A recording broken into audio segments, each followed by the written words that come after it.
Need some help? I'm fine.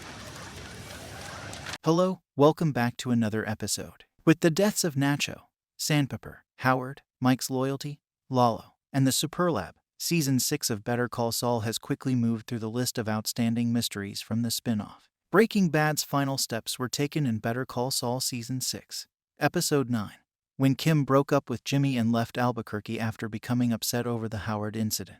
A brief time jump revealed Jimmy McGill's complete transformation into Saul Goodman. The whole sixth season of Better Call Saul, Episode 10, is devoted to the black and white Gene timeline, which is set following Jimmy's departure from Breaking Bad. Each season of Better Call Saul has always started with a Gene scene, so when Season 6 violated that tradition, it seemed inevitable that the sequel timeline would take over in the future. This hypothesis is supported by Nippy.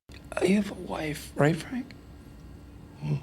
Yeah. Which follows Gene over the whole of an episode as he pulls off a risky theft and threatens Jeff to keep quiet about Saul Goodman's location. According to a preview for Episode 11, Better Call Saul Season 6 won't be colored for some time.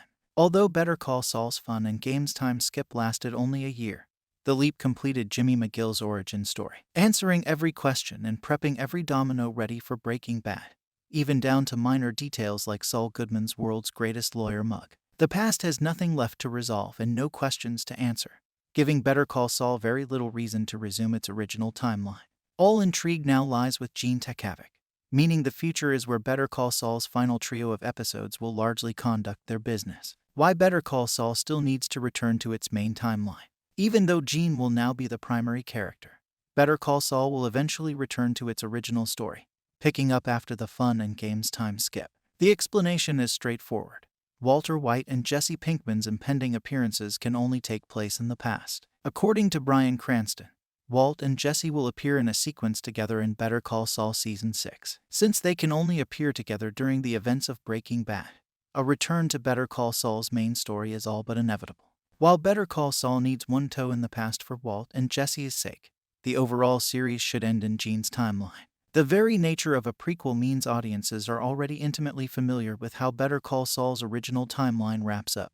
Jimmy is forced to adopt a new identity. Gus gets his face blasted. And Mike is shot by Heisenberg. Better Call Saul can tell its own story, crafting an ending that viewers haven't seen before. And that resolves Jimmy McGill's journey completely. Better Call Saul has been pondering two important issues ever since the spin-off's debut.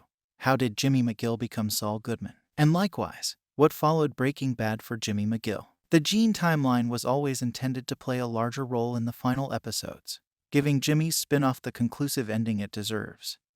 Akin to Jesse Pinkman with El Camino, the latter has always made more sense as a Better Call Saul ending. Better Call Saul also required viewers to understand Jimmy McGill's downfall before learning his eventual fate. After their sad breakup in fun and games, most theories now point towards Gene and Kim reuniting in Better Call Saul's future, carving themselves some kind of happily ever after. That's the kind of perfect closing note that only Better Call Saul's Gene timeline can offer. Thanks for watching. Comment below, and don't forget to subscribe.